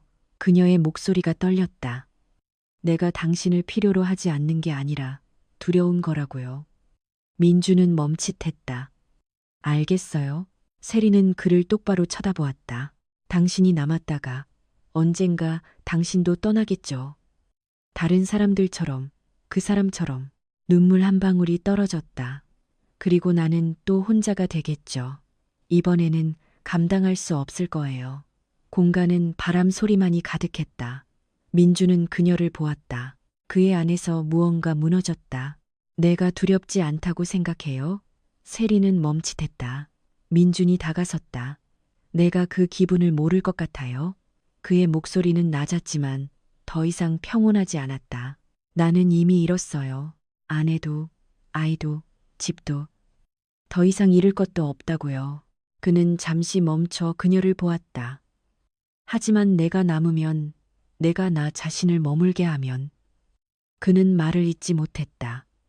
하지만 세리는 이해했다. 그러면요? 그녀가 물었다. 민주는 잠시 눈을 감았다가 떴다. 그러면 나는 또 한 번 잃게 될 거예요. 세리는 그 자리에 서 있었다. 심장이 아팠다. 그의 말 때문이 아니라 그녀가 이해했기 때문이었다. 그는 잃는 것이 두려워서 남고 싶지 않았던 것이다. 그럼 나는요, 내가 두렵지 않다고 생각해요? 민주는 그녀를 보았다. 세리는 자신의 가슴에 손을 얹었다. 여긴 이미 부서졌어요. 그런데 당신이 와서 고쳐줬어요. 이게 다시 부서지는 게 두렵지 않을 것 같아요? 아무도 말하지 않았다. 한밤중 두 사람만이 마주 서 있었다. 세리는 숨을 들이마시고 말했다. 하지만 나는 여전히 선택할 거예요. 민주는 미간을 찌푸렸다. 뭘 선택한다는 거죠? 세리는 그를 똑바로 쳐다보았다. 당신이 남는 것을요. 아주 긴 침묵이 흘렀다. 민주는 움직이지 않고 그저 바라볼 뿐이었다. 세리가 말을 이었다. 당신이 나를 도와줘서도 아니고 내가 당신을 필요로 해서도 아니에요. 그녀는 잠시 멈췄다. 당신이 중요하니까요. 공기가 멈춘 듯 했다. 민주는 그녀를 보았다. 그의 눈빛이 변했다. 처음으로 거리가 없었다. 방어적인 태도도 없었다. 오직 진심만이 있었다. 세리가 속삭였다. 당신은 더 이상 지나가는 사람이 아니에요. 강한 바람이 불었지만 두 사람을 움직이지 못했다. 민주는 아주 천천히 가방을 내려놓았다. 확실해요. 세리는 고개를 끄덕였다. 확실해요. 민주는 그녀를 보다가 말했다. 내가 남으면 쉽게 떠나지 못할 겁니다. 세리는 희미하게 미소 지었다. 그럼 떠나지 마세요. 침묵이 흐른 뒤 민준이 고개를 끄덕였다. 더 말하지 않았지만 그것으로 충분했다. 그는 돌아가 창고에 가방을 내려놓았다. 더는 가지 않았다. 세리는 그 자리에 서서 아주 중요한 무언가를 지켜낸 듯 긴 한숨을 내쉬었다. 그리고 처음으로 그녀는 단지 살아남는 것이 아니라 자신과 다른 누군가를 위해 무언가를 지키고 싶어졌다. 그날 밤 이후 모든 것이 가라앉는 듯 했다. 더 이상 무거운 말도 이전과 같은 거리감도 없었다. 민주는 떠나려 했던 일을 다시 꺼내지 않았고 세리도 더 묻지 않았다. 하지만 두 사람 사이에는 분명한 변화가 있었다. 약속의 말이 아니라 머무름의 행동이었다. 아침이면 민주는 밭일을 하고 세리는 근처에서 잡초를 뽑거나 작은 밭이랑에 채소를 심었다. 그녀는 많은 일을 하지는 않았지만 가벼운 일이라도 참여하고 싶었다. 민주는 더 이상 말리지 않고 가끔 천천히 해요라고만 말했다. 세리는 고개를 끄덕였다. 때로는 앉아서 쉬며 민준이 일하는 모습을 바라보았다. 아무 말도 하지 않았지만 더 이상 외롭지 않았다. 계절은 월말로 향하고 있었고 공기는 더 습해졌다. 작은 비가 자주 내리기 시작했다. 세리는 날짜를 세었다. 시간이 얼마 남지 않았다는 것을 알았다. 아마 2주 정도 남았을 거예요. 어느 날 오후 민준이 울타리를 고치고 있을 때 그녀가 말했다. 네, 병원에 제때 갈 수 있을까요? 민주는 바로 대답하지 않았다. 그는 언덕 아래로 이어지는 흙길을 보았다. 비가 온 뒤에는 더 미끄럽고 위험해졌다. 힘들 겁니다. 세리는 희미하게 웃었다. 네, 저도 그렇게 생각해요. 침묵이 흐른 뒤 민준이 말했다. 마을에 아이 받아주시는 할머니가 계세요. 세리는 고개를 끄덕였다. 알아요. 그분이 아이 많이 받으셨다고 들었어요. 세리는 배를 내려다보았다. 그럴 일 없으면 좋겠지만. 하지만 마음속으로는 그럴 수도 있겠다고 생각했다. 그날 밤 비는 많이 오지 않았지만 길게 이어졌다. 세리는 이불 위에 누워 잠들지 못했다. 몸에 낯선 기운이 맴돌았다. 아픈 것은 아니었지만 불편했다. 그녀는 몸을 뒤척였다. 불편해. 피곤해서 그런 걸 거야. 그녀는 스스로에게 말하고 눈을 감았다. 한밤중 세리는 잠에서 깼다. 이번에는 모호한 느낌이 아니라 통증이었다. 등에서 배 아래쪽으로 퍼지는 통증. 아주 강하지는 않았지만 분명했다. 그녀는 깊은 숨을 들이마셨다. 괜찮아. 하지만 두 번째 통증이 더 강하게 찾아왔다. 세리는 이불을 꽉 쥐고 가쁘게 숨을 몰아쉬었다. 아니야. 그녀는 몸을 일으켰다. 심장이 빠르게 뛰었다. 주위는 그대로였지만 그녀의 몸은 이전과 달랐다. 또 다른 통증. 이번에는 더 길었다. 세리는 참지 못했다. 아, 작은 신음이 터져 나왔다. 이전 밤들처럼 집 구석에서 잠들어 있던 민준이 즉시 벌떡 일어났다. 왜 그래요? 세리는 배를 감싸 쥐었다. 아파요. 민준이 다가와 그녀 앞에 앉았다. 어떻게 아파요? 모르겠어요. 하지만 달라요. 또 다른 통증. 세리는 허리를 숙였다. 숨이 가빴다. 민주는 그녀를 보았다. 눈빛이 변했다. 진통일지도 몰라요. 세리는 고개를 저었다. 아니에요. 아직 일러요. 몇 주 됐죠? 8개월 가까이요. 민주는 침묵했다. 그는 일어섰다. 병원에 가야 해요. 세리는 그를 보았다. 길이 미끄러워서. 민주는 밖을 보았다. 비는 여전히 내리고 있었다. 크지는 않았지만 흙을 질척하게 만들기에 충분했다. 그가 돌아보았다. 걸을 수 있겠어요? 세리는 일어서려 했지만 즉시 덮쳐오는 통증에 주저앉고 말았다. 안 되겠어요. 민주는 손을 꽉 쥐었다. 그는 그녀를 보고 밖을 보았다. 빠른 결정. 안 되겠어. 시간이 없어. 세리는 그를 보았다. 눈에 공포가 서렸다. 그럼 어떡해요? 민주는 바로 대답하지 않았다. 그는 잠시 생각하다가 말했다. 할머니를 모셔올게요. 세리는 멈칫했다. 나 혼자 두고요. 그녀의 목소리가 떨렸다. 민주는 그녀를 보았다. 30분 정도. 아니요. 세리는 고개를 저었다. 가지 마요. 통증이 다시 찾아왔다. 더 강하게. 그녀는 그의 손을 꽉 잡았다. 나를 버려두지 마요. 민주는 그녀를 보았다. 잠시, 아주 잠시, 그리고 말했다. 혼자가 아니에요. 그는 그녀의 어깨에 손을 얹었다.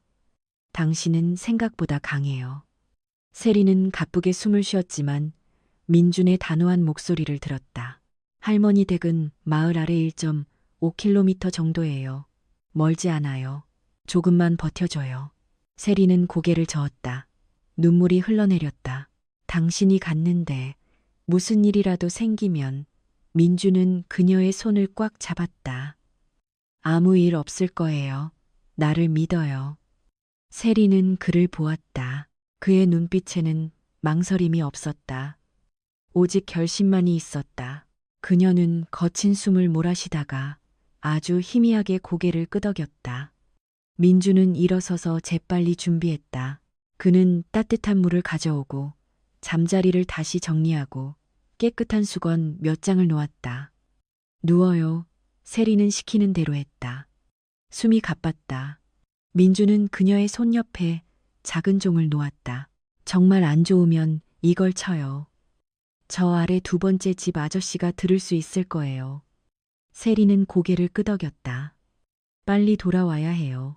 민주는 그녀를 잠시 바라보다가 허리를 숙여 그녀의 이마에 가볍게 입을 맞췄다. 그럴게요. 그리고 그는 몸을 돌려 밖으로 달려나갔다. 빗속으로 사라졌다. 세리는 혼자 남았다. 빗소리가 규칙적으로 들렸다. 공간은 더 넓고 더 차갑고 더 텅 빈 듯했다. 또 다른 통증. 그녀는 입술을 깨물었다. 괜찮아, 괜찮아. 그녀는 스스로에게 말했지만 목소리가 떨렸다. 그녀는 문 밖을 보았다. 아무도 없었다. 오직 어둠뿐. 그녀는 종을 꽉 쥐었다. 치지 않았다. 아직은 당황하고 싶지 않았다. 상황을 더 나쁘게 만들고 싶지 않았다. 그는 돌아올 거야. 그녀는 주문처럼 되뇌었다. 시간은 아주 느리게 흘렀다. 통증은 더 잦고 더 강해졌다. 세리는 일어서서 몇 걸음 걷다가 다시 주저앉았다. 얼마나 오래 그랬는지 몰랐다. 매 순간이 영원처럼 느껴졌다. 그녀는 밖을 보았다. 여전히 아무도 보이지 않았다. 민준 씨, 그녀가 불렀지만 대답은 없었다. 오직 빗소리뿐. 또 다른 통증. 이번에는 너무 강해서 벽을 짚어야 했다. 숨이 가빴다. 눈물이 흘렀다. 안 돼, 지금은 안 돼. 그녀는 배를 감싸 안았다. 아이가 평소와 다르게 더 빠르고 강하게 움직이는 것이 느껴졌다. 조금만 기다려줘, 아가. 그녀는 목이 메인 목소리로 말했다. 밖에서 민주는 미끄러운 흙길 위를 달리고 있었다. 비 때문에 길이 질척거려 한 걸음 한 걸음이 위태로웠다. 하지만 그는 멈추지도 느려지지도 않고 그저 달렸다. 심장이 터질 듯했고 숨이 턱까지 차올랐다. 제때 도착해야 해. 한 번은 발을 헛디뎌 넘어졌다. 흙이 온몸에 묻었다. 그는 멈추지 않고 손을 짚고 일어나 다시 달렸다. 생각하지 않고 뒤돌아보지 않고 오직 앞으로. 멀리 마을의 불빛이 희미하게 보였다. 희망. 집에서 세리는 더 이상 걷지 못하고 무릎을 꿇었다. 통증이 쉴 새 없이 몰아쳤다. 그녀는 이불을 꽉 쥐고 불규칙하게 숨을 쉬었다. 민준 씨. 그녀가 불렀지만 더 이상 힘이 없었다. 그녀는 종을 보았다.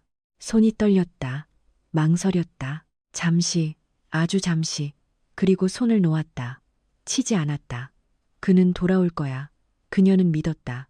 아니, 믿으려 애썼다. 얼마나 시간이 흘렀는지 모를 때 멀리서 소리가 들렸다. 세리는 고개를 들었다. 심장이 쿵쾅거렸다. 빠르고 급한 발소리, 그리고 문이 활짝 열렸다. 흠뻑 젖은 민준이 숨을 헐떡이며 서 있었다. 세리 씨, 그녀는 그를 보았다. 눈물이 쏟아졌다. 왔군요. 그의 뒤로 백발의 할머니가 비옷을 입은 채 숨을 몰아쉬고 있었다. 어디 보자. 할머니가 재빨리 안으로 들어왔다. 진통이 왔구나. 세리는 가장 중요한 무언가를 지켜낸 듯 안도의 한숨을 내쉬었다. 민주는 그 자리에 서서 그녀를 보았다. 그의 눈빛에는 더 이상 두려움이 없었다. 그가 제때 돌아왔기 때문에 작은 농가는 갑자기 비좁게 느껴졌다. 공간이 변해서가 아니라 숨소리와 심장박동, 그리고 긴장감이 구석구석을 채우고 있었기 때문이었다. 민준이 육 할머니라고 부른 분은 평생 이런 상황에 익숙한 사람처럼 들어섰다. 은빛 머리카락은 단정하게 쪼글졌고 눈빛은 평온했으며 손놀림은 빠르면서도 서두르지 않았다. 어디 보자. 할머니의 목소리는 조금도 떨리지 않고 단단했다. 세리는 이불 위에 누워 있었다. 이마는 땀으로 흠뻑 젖었고 두 손은 이불 가장자리를 꽉 쥐고 있었다. 민주는 근처에 서서 어쩔 줄 몰라 했다. 육할머니는 앉아서 빠르게 상태를 살폈다. 단 몇 초. 그리고 고개를 들어 세리를 똑바로 보았다. 거의 다 됐어. 세리는 멈칫했다. 얼마나 더요? 오래 안 걸려. 하지만 아플 게야. 직설적인 말은 세리를 안심시키지는 못했지만 오히려 정신을 차리게 했다. 또 다른 강한 통증이 덮쳐왔다. 세리는 입술을 꽉 깨물었다. 아, 신음이 터져나왔다. 민준이 반사적으로 다가섰다. 산모는 말하지 마. 육 할머니가 말을 잘랐다. 집중해야 하니까. 민준은 어쩔 줄 모르고 그 자리에 멈춰 섰다. 그저 바라볼 뿐이었다. 밖에 비는 여전히 내리고 있었다. 크지는 않았지만 안에서 벌어지는 일의 배경음처럼 규칙적으로. 세리는 거친 숨을 몰아쉬었다. 통증은 이전보다 더 빠르게 찾아왔다. 쉴 틈이 거의 없었다. 진정하고 할머니가 말했다. 나를 따라 숨을 쉬어. 사나무여, 다라무여. 세리는 숨을 들이쉬고 내쉬려 애썼지만 통증이 올 때마다 모든 것이 무너졌다. 민주는 그 자리에 서서 두 손을 꽉 쥐었다. 그는 이런 광경을 본 적이 없었다. 밭일과도 집수리와도 그가 해왔던 어떤 일과도 달랐다. 돕고 싶었지만 무엇을 해야 할지 몰랐다. 물 좀 떠와. 할머니가 말했다. 민주는 깜짝 놀랐다. 네. 그는 황급히 시키는 대로 했다. 물을 가져오고 수건을 건네고 가만히 서 있지 않기 위해 할머니가 시키는 대로만 움직였다. 세리는 어느새 민준의 손을 꽉 잡고 있었다. 놓지 않았다. 민준은 내려다 보았다. 그녀의 손은 작았지만 아주 강하게 쥐고 있었다. 그는 손을 빼지 않고 그대로 두었다. 자, 할머니가 말했다. 시작하자. 세리는 고개를 저었다. 아니요, 저는 못다. 할 수 있어. 할머니의 목소리는 의심을 허락하지 않았다. 또 다른 통증. 이번에는 세리가 소리쳤다. 힘줘. 할머니가 말했다. 세리는 온 힘을 다해 힘을 주었다가 풀고 숨을 쉬었다. 그리고 또 다른 통증. 힘줘, 세리가 했다. 민주는 그녀의 손을 꽉 잡았다. 할 수 있어요. 그가 말했다. 왜인지 몰랐지만 그냥 말했다. 세리는 똑똑히 듣지는 못했지만 그의 목소리를 들었다. 시간은 더 이상 의미가 없었다. 얼마나 지났는지 몰랐다. 통증은 더 심해지고 더 빨라졌다. 세리는 거의 기력이 다했다. 못하겠어요. 그녀가 힘없는 목소리로 말했다. 민준이 허리를 숙였다. 할 수 있어. 세리야. 그가 불렀다. 처음으로 세리 씨가 아니라 그냥 세리야라고 불렀다. 세리는 눈을 떠 그를 보았다. 혼자가 아니잖아. 짧지만 충분한 말이었다. 세리는 그의 손을 꽉 잡았다. 눈물이 쏟아졌다. 그리고 또 다른 통증. 처음부터 지금까지 중 가장 강한 통증이었다. 힘줘. 할머니가 외쳤다. 세리는 온 힘을 다해 소리쳤다. 한 번, 두 번, 그리고 짧지만 영원처럼 긴 침묵이 흘렀다. 아무 소리도 없었다. 아기 울음소리가 들리지 않았다. 오직 침묵뿐. 세리는 공포에 질려 눈을 떴다. 내 아기. 민주는 그 자리에 굳어 심장이 싣는 듯했다. 육할머니는 말이 없었다. 그녀는 재빨리 무언가를 했다. 1초, 2초, 3초, 그리고 응애, 응애, 힘차고 선명한 울음소리가 울려 퍼졌다. 세리는 울음을 터뜨렸다. 눈물이 쏟아져 나왔다. 내 아가. 민주는 방금 목숨을 되찾은 듯 긴 한숨을 내쉬었다. 그가 언제부터 숨을 참고 있었는지도 몰랐다. 육할머니는 아기를 들어올려 재빨리 닫고 감싼 뒤 세리에게 건네주었다. 아들이야. 세리는 눈도 깜빡이지 않고 바라보았다. 붉고 작은 생명체, 울고 있는, 살아있는 존재. 그녀는 깨질세라 조심스럽게 아기를 안았다. 아가야. 그녀의 목소리가 갈라졌다. 민주는 옆에 서 있었다. 말도 손길도 없이 그저 바라볼 뿐이었다. 그의 눈시울이 붉어졌다. 아이가 건강하네. 할머니가 말했다. 세리는 고개를 끄덕였다. 말을 할 수 없었다. 그저 계속 바라볼 뿐이었다. 잠시 후 모든 것이 점차 안정되었다. 할머니는 필요한 일들을 했다. 정리하고 확인하고. 민주는 조용히 도왔다. 묻지도 궁금해하지도 않고 그저 했다. 이제 괜찮아. 할머니가 말했다. 산모도 아이도. 민주는 한숨을 내쉬었다. 감사합니다, 할머니. 할머니는 그를 보고 세리를 보고 아기를 보았다. 이 아이, 복이 많네. 세리는 할머니를 보았다. 네, 곁에 사람이 있으니. 할머니는 말하고 일어섰다. 따뜻하게 해주고 젖 일찍 물리고 푹 쉬어. 세리는 고개를 끄덕였다. 네, 할머니가 떠났다. 민준이 밖까지 배웅했다. 비는 그쳐 있었고 지붕에서 물방울만 뚝뚝 떨어지고 있었다. 공간이 더 조용해졌다. 민주는 방해될까 조심스럽게 돌아왔다. 세리는 여전히 아기를 안고 눈을 떼지 못하고 있었다. 민주는 몇 걸음 떨어진 곳에 섰다. 다가서야 할지 말아야 할지 몰랐다. 세리가 고개를 들어 그를 보았다. 이리 와봐요. 민준이 천천히 다가갔다. 세리는 그를 보고 아기를 보았다. 봐요. 민준이 허리를 숙였다. 처음으로 그는 숨쉬고 살아있는 작은 생명체를 똑똑히 보았다. 아주 진짜였다. 그는 아무 말도 하지 않고 한참 동안 바라보았다. 보이죠? 세리가 말했다. 내 아들이에요. 그리고 잠시 멈췄다가 고쳐 말했다. 우리 아들이요. 민주는 멈칫했다. 고개를 들어 그녀를 보았다. 세리는 피하지 않았다. 당신이 여기 있었잖아요. 가장 중요한 순간에. 민주는 손을 꽉 쥐었다. 말이 없었다. 세리가 말을 이었다. 서류도 피도 필요 없어요. 그냥 곁에 있어 주는 걸로 충분해요. 침묵이 흘렀다. 민주는 그녀를 보고 아기를 보았다.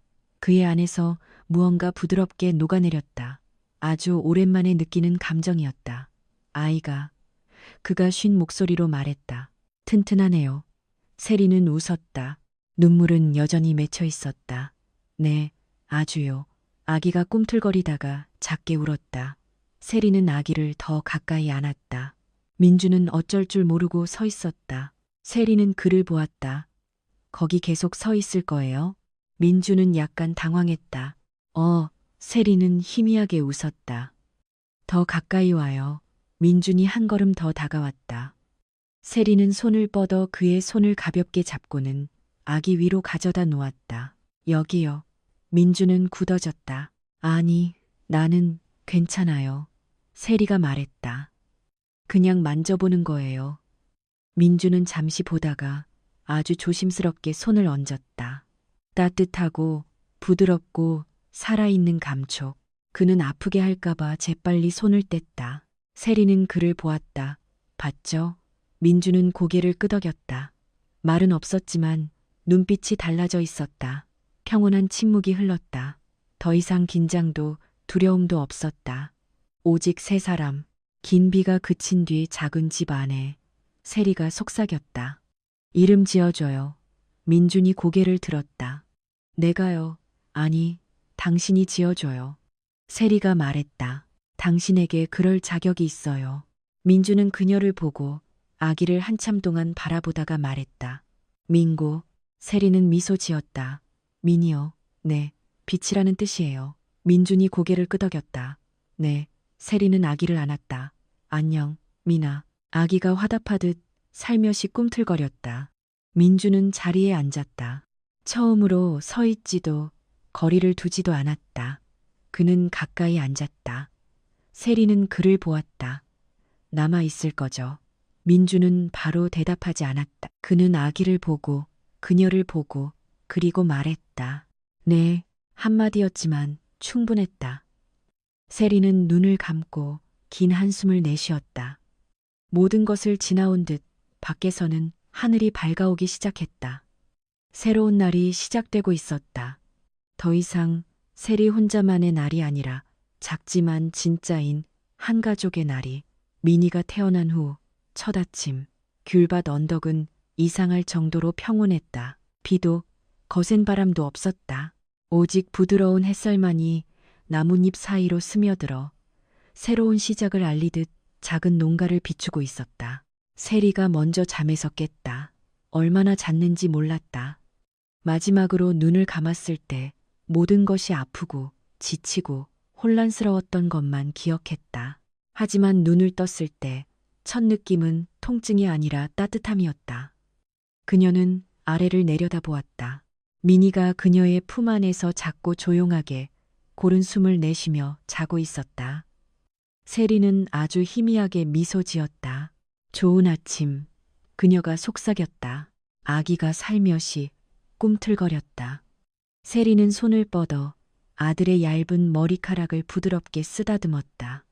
마음속에 가득 차오르는 감정. 더 이상 두려움도 공허함도 아니었다. 바로 여기에 있었다. 민준이 밖에서 들어왔다. 그는 막 부엌 아궁이에 다시 불을 지핀 참이었다. 옷에 희미하게 연기 냄새가 배어 있었다. 그는 세리가 깨어 있는 것을 보고 멈춰섰다. 일어났어요? 세리는 그를 보았다. 바로 대답하지 않고 그저 미소 지었다. 이전과는 다른 미소. 억지도 지친 기색도 없는 그저 진심 어린 미소. 네. 민준이 가까이 다가와 미니를 보았다. 아기는 여전히 자고 있었다. 작고 연약했지만 살아있음이 분명했다. 밤에 잘 잤어요? 세리는 고개를 끄덕였다. 가끔 울긴 했지만 금방 다시 잠들었어요. 민주는 가볍게 고개를 끄덕였다. 그는 더 말하지 않고 서 있었지만 떠나지는 않았다. 그 후 며칠은 느리게 흘러갔다. 세리는 더 이상 밭에 나가지 않았다. 그녀는 집에서 미니를 돌보며 아기를 안는 법, 젖을 물리는 법, 울음소리를 듣는 법을 배웠다. 매일이 새로웠고 매일이 도전이었지만 또한 기쁨이었다. 민준이 나머지 일을 모두 했다. 그는 더 일찍 일어나 밭일을 하고 밥을 짓고 물을 길어오고 청소했다. 세리가 시키지도 묻지도 않았지만 마치 당연한 일인 것처럼 했다. 어느 날 오후 햇살이 부드러워졌을 때 세리는 민희를 안고 현관 앞에 나섰다. 부드러운 바람이 불었다. 아기는 편안하게 잠들어 있었다. 세리는 밭을 보았다. 민준이 울타리를 다시 묶고 있었다. 땀이 옷을 적셨지만 그는 멈추지 않았다. 세리는 한참 동안 그를 바라보다가 말했다. 좀 쉬었다 해요. 민준이 고개를 들었다. 괜찮아요. 하루 종일 일했잖아요. 익숙해요. 세리는 희미하게 웃었다. 당신은 항상 그렇게 말하네요. 민주는 대답하지 않고 가까이 다가와 그녀에게서 적당한 거리를 두고 계단에 앉았다. 세리는 그를 보았다. 힘들지 않아요? 민주는 잠시 생각하다가 말했다. 힘들어요. 세리는 약간 놀랐다. 그는 보통 인정하지 않았기 때문이다. 그런데 왜 안 쉬어요? 민주는 민희를 보았다. 할 일이 있으니까요. 세리는 그의 시선을 따라갔다가 다시 그를 보았다. 더 이상 아무 말도 하지 않았지만 이해했다. 며칠 후 마을 사람들이 찾아왔다. 육할머니가 약간의 먹을 것을 들고 다시 와서 산모와 아기가 어떤지 살폈다. 세리는 웃었다. 네, 건강해요. 할머니는 민희를 안아보았다. 잘 컸네. 튼튼해. 민주는 근처에 서서 말없이 듣고만 있었다. 할머니가 그를 보았다. 총각은 계속 여기 있을 겐가? 민준이 고개를 끄덕였다. 네. 할머니도 고개를 끄덕였다. 있을 수 있으면 있는 게지. 사람이 있는 게 더 좋아. 민주는 대답하지 않았지만 그의 눈빛이 부드러워졌다. 땅에 대한 소식은 더 이상 많이 언급되지 않았다. 사라져서가 아니라 아직 일어나지 않았고 현재가 여전히 존재했기 때문이다. 마을 사람들은 박씨 어르신 가족이 아직 돌아오지 않았고 땅을 파는 문제도 확실하지 않다고 했다. 세리는 들었지만 이전처럼 불안에 떨지 않았다. 그녀는 민희를 보고 집을 보았다. 아직 잃지 않은 건 여전히 내 것이니까. 그녀는 민준의 말을 기억했다. 그리고 이번에는 그 말을 믿었다. 어느 날 아침 세리는 문 앞에 섰다. 그녀는 지붕을 올려다보았다. 한때 물이 새던 곳들은 이제 단단하게 수리되어 있었다. 더 이상 물이 떨어지지도 대야를 곳곳에 놓을 필요도 없었다. 그녀는 내려와 벽을 만져보았다. 마르고 견고했다. 그녀는 민준을 돌아보았다. 그는 울타리 한쪽 구석을 고치고 있었다. 저기요. 민준이 돌아보았다. 네. 세리가 주위를 둘러보았다. 이 집 이제 달라 보여요. 민준이 고개를 끄덕였다. 네. 전혀 예전 같지 않아요. 민준은 그녀를 보았다. 예전에는 어땠는데요? 세리는 웃었다. 예전에는 무서웠어요. 그럼 지금은요? 세리는 품 안에 민희를 보고 그를 보았다. 지금은 집이에요. 침묵이 흘렀다. 민주는 아무 말도 하지 않았지만 그의 시선은 그녀에게서 떨어지지 않았다. 그날 오후 민주는 작은 묘목 몇 개를 가져와 심었다. 세리가 놀랐다. 어디서 났어요? 마을 아래에서요. 얻어왔어요? 네. 세리는 웃었다. 당신이요? 민주는 어깨를 으쓱했다. 대신 일을 좀 도와줬어요. 세리는 고개를 저었다. 당신은 항상 그래요. 뭐가요? 남한테 도움받는 건 싫어하면서 맨날 남만 도와주고. 민주는 대답하지 않았다. 그는 허리를 숙여 심기 시작했다. 세리는 품 안에서 잠든 민희를 보며 앉아 있었다. 평범한 풍경이었지만 그녀에게는 전부였다. 저녁이 되자 집은 익숙한 노란 불빛으로 밝아졌지만 더 이상 희미하지 않았다.